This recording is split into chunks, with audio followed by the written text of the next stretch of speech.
Hello, today I'm in Fiat Panda Cross. In this video I'll show you how to manage buzzer, volume.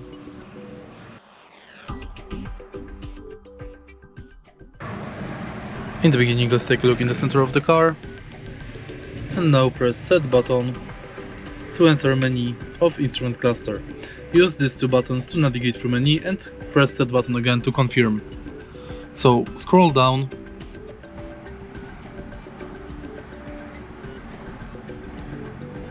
and now enter buzzer volume.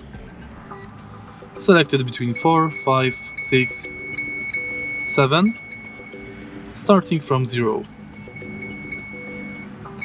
And that's basically it. If you find this video helpful, please leave a like, comment and subscribe.